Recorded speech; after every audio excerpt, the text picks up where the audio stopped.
Recording though, Michael. Oh, there you are. Okay, so this is, I'm sorry, excuse me. Do you mind not talking? This is the legal committee meeting 2024, February. Roll call, we have Ronnie, we have Gary, Jenny, Margaret, and Michael is assisting. We have Linda and Crystal. This is going to be fairly brief. The main objective, we had some issues trying to get together last week. The main objective, two of you are new to the committee, is to look at what we have that's still open that we need to resolve and who to assign to those particular tasks. And then there's one new item that came up at a Hudson HCDPA meeting. So our open items are speed limit reduction. This is something where we had a resolution signed by the mayor to enter into an agreement with Creighton Manning to look at reducing what we would require to send to DOT to reduce our speed limit to 25 citywide. I have a meeting tomorrow with Creighton Manning and with our new Commissioner of Public Works, Jason Foster. We're meeting tomorrow afternoon at 1. To review what they will need in terms of information from us and what the plan will be. I think it's going to be fairly straightforward, but that meeting is scheduled for tomorrow, so no action is needed from this group on that. The next item is tree ordinance for and Jenny. This is an ordinance that was started by CAC. We had put together a draft that Crystal had worked on. There were some issues around and questions around some aspects of the ordinance. It was also going to require input from the planning board and also from code enforcement. And so this was like back in December. We had gotten some feedback from code and planning board, and it does need some additional work. The person leading this is Hillary Hillman.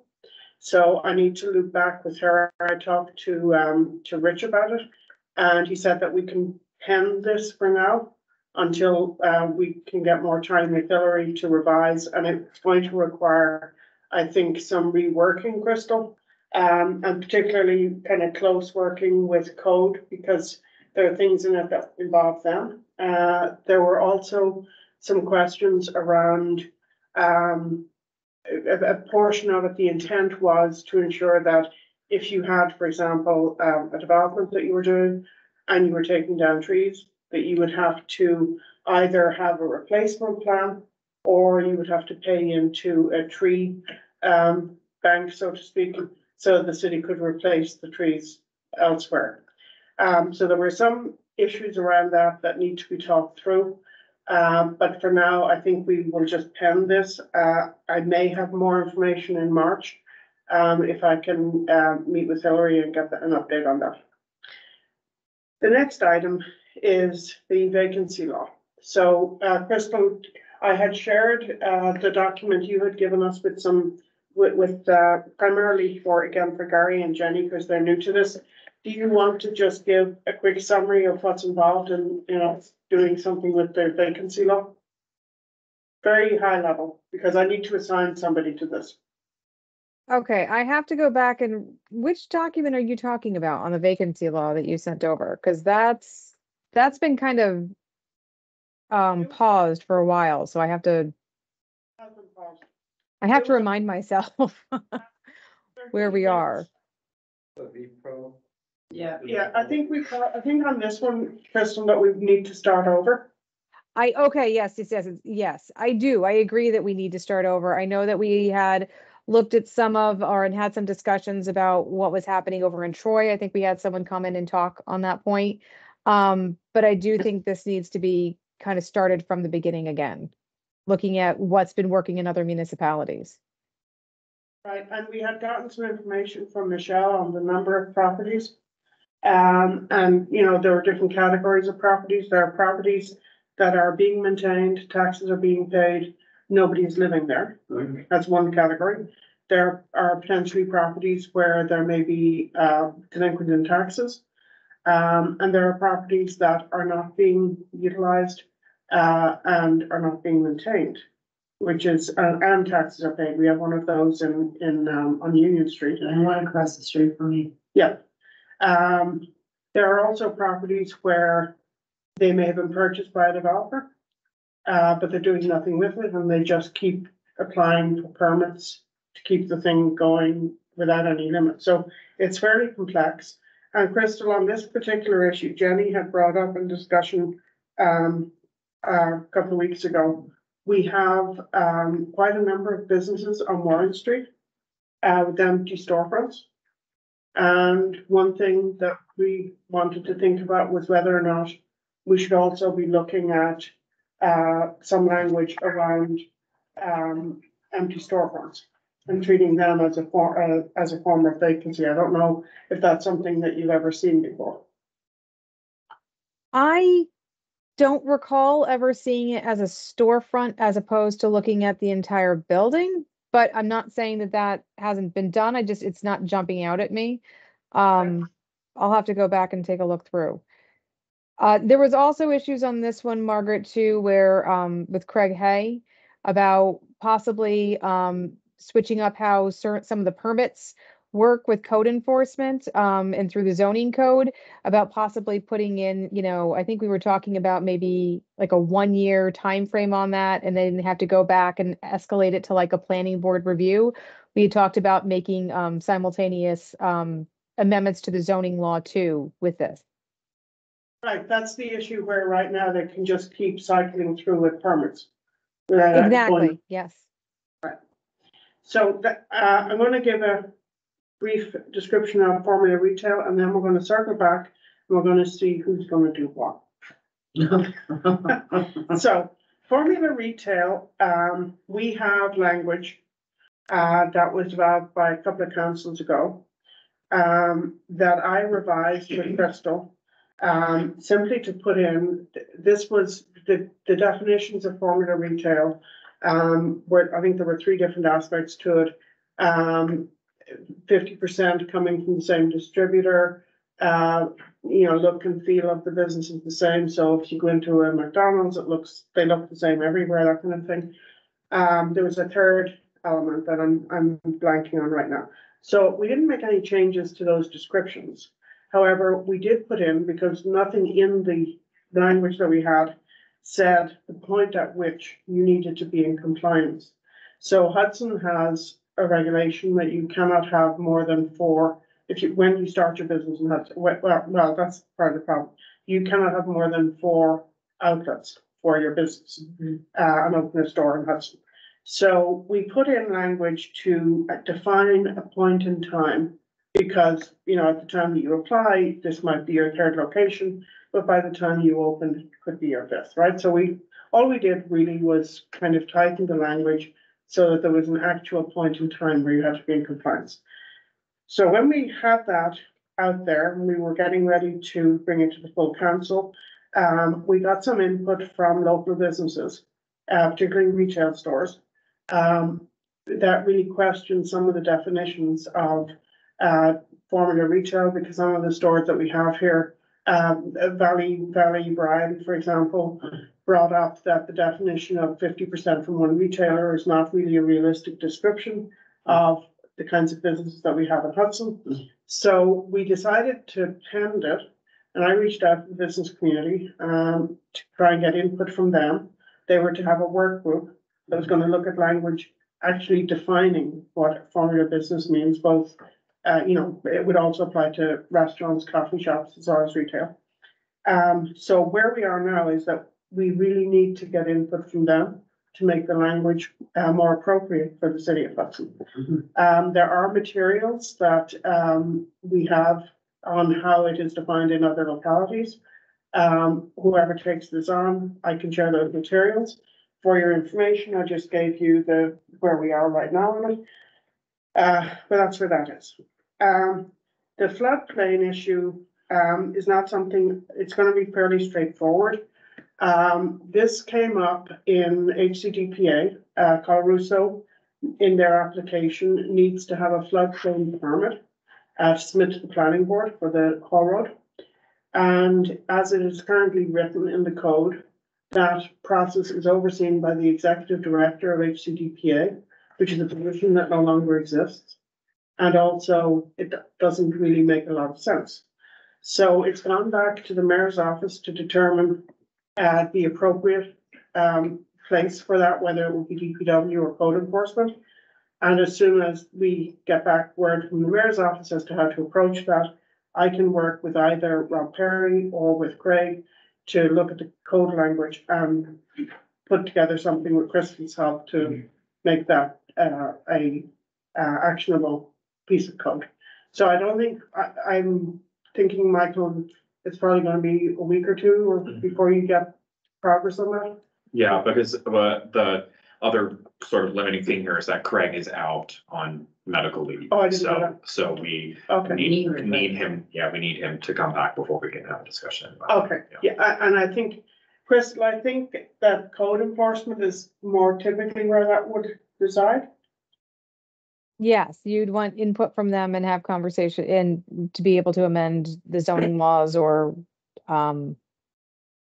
yes, just yes. It's a permitting process, and as I was looking at it, you know, with the planning board, if you have to, if a professional consultant, whatever needs to be used, the applicant pays the fee. So I'm imagining that something like this, it's not that Craig necessarily would have to be, you know, doing the assessment, but the applicant would pay for the assessment and Craig would issue the permit if it goes to code. And similarly with DPW.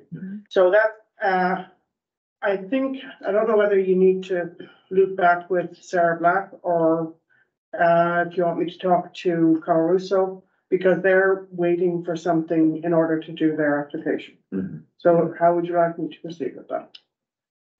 I will have to check with the mayor and get back to you on that. Right, Yeah. and if you want me to talk to Sarah, I can do that, or I can talk to Carl Russo to see where they are. So basically, the things we really need to work on are vacancy law and formula retail. So Jenny, I think you've expressed an interest in formula retail. Sure, put me on there. So do you want to take the lead on that one? Oh, God, okay. You're putting the new person in charge of that. I can, but I'm gonna call you all the time. That's okay. Okay. Is there any of the two that we really need to do some work on? Vacancy I and could look formula? into the vacancy and You're working on vacancy. So, how about you? how much vacancy? So if Ronnie and Gary take on the vacancy, and then I'll get whatever materials I have to you. Yeah. And then Jenny and I will take on formula retail. And the goal will be that at our March meeting, we will, and we're going to go back to normal meetings on Wednesdays. At our March meeting, we'll bring something together so that we will hopefully have something to bring forward to the council on both. Any questions? Anybody got anything else that they want to bring up and add to our list? Is there, Crystal, is there any place that I could do a little bit of research? I know I'm not on the vacancy thing, but on who might, who might. Why not? We'll load you up. Oh, God. Oh, I might do this to myself. There, where I might research about any laws that pertain to, storefronts that are vacant. So that specific item, what you would probably end up having to do is pull, what I would end up doing, picture doing on this was pull the vacancy laws for various municipalities that deal with it, and then try to hone in there to see exactly if, you know, what types of properties they're handling. So if there is a storefront one. So when we had talked about this last time, I know that the city of Troy has one, the city of Albany has one. I would be surprised if the city of Schenectady didn't have one. I would think that they would. one way that you can do searches for things like this, and I'm more than willing to help out if you want to give you some guidance and get stuff over to you, is if you do go on to the state's website, all local laws are filed with the state of New York. And what you actually can do through the state of New York has a searchable database that you can go on to, and you can, filter it by the type of municipality you're looking for. So you can filter it by city if you want to. And then from there, you could do a keyword search. So for example, for this, you could put in, vacancy, or, however we typically see these, I think vacancy would be a good one. I'd have to take a look at what the model language used. And it will pull for you the local laws that have been filed in the various municipalities that correspond with that search. And that's one of the tools that I use when I want to go and do a search to see what other municipalities are doing in those types of things. That's typically one of the first places I stop and take a look at, and pull those, pull the local laws that have been filed from there to see how other municipalities have been handling it. Thank you so much. That's really So, helpful. Krista, one of the reasons why the issue of storefronts, it wasn't something we discussed before. But we have seen a number of situations where a building would sell, and, the rents that are being asked for at this building on Warren Street are such that, they may not buy a building at the time that they're purchasing it. There may have been a business there, but they close it down because the rents are just not sustainable for the volume of business. And we have seen that in a couple of locations. So are you suggesting we would fine them so that they lower the rent to what might be considered market? It's not about finding them, it's about looking at, is there any mechanism whereby, there is an incentive for a property owner to ensure that a business continues to operate. Or that they rent it out, because what I'm seeing is things closing and then nothing going in. Yeah. Because the that's- rent is extraordinarily Yeah. high. So incentivizing them to maybe lower the rent so that someone can go in. Oh, no, listen, I understand this problem very well. Yeah. It's gonna explode because Right, in yeah. fact, Part of what's the happening is rentals, not the Well, rentals, the but the same- real estate is just gone and it can't Yes. sustain No, right. an economy that is serving the population population. versus the day trippers on weekends. right, Exactly. That's the exactly. problem. So we're really just, it was something that Jenny brought up, and that I know of a couple of businesses, where there were businesses operating, and the building sold, and they couldn't come Yeah, up I with it, understand. right? Sure. So that's really what it's about. I think the issue is like, we just have to be treading carefully or. Yeah, Oh, yeah. wording of it. It's not about finding, it's about Right. incentivizing. And Yeah, right, if exactly. that includes some kind of fee structure that makes it so that it's more feasible for them to. Yeah. because, if you let something sit and you just can write it off on your taxes, because whatever, that's not an incentive to put someone in there, Yeah. Anyway. Okay. Anything else? So we've got assignments when we meet in March, which is, I think, gonna be 3 weeks from now, because we are kind of late with this meeting. That one, Should be the first Wednesday. I have to just check my calendar. I might be out of the country for that one. Sorry? I may be out of the country for that one. Okay, all right. Just send in your assignment. Yeah. March 6th. March 6th. Meeting March 6th. You're away? Flying out that night. Okay, no worries. Just get your homework in the day before. Yeah. We're not getting The it. time difference is like 8 hours, so I don't know, maybe I can, Where are you going? I'll be in, Saudi Oh, pilgrimage. Alright. Actually, no, on the 6th itself, I'll be on the plane, so I can't log. Yeah. okay. So if there's nothing else, do we have a motion to adjourn? You do have one hand up online if you want to address the public. Who is it? Veronica Mickey. Yep, go ahead. Is he on mute? Yeah, still mute. But that's from his end. Ronald, I think you're on mute.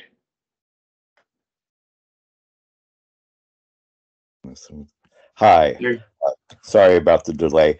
Is it the case that the charter grants the Community Development and Planning Agency the power to, I suppose, hire an executive director if they wish?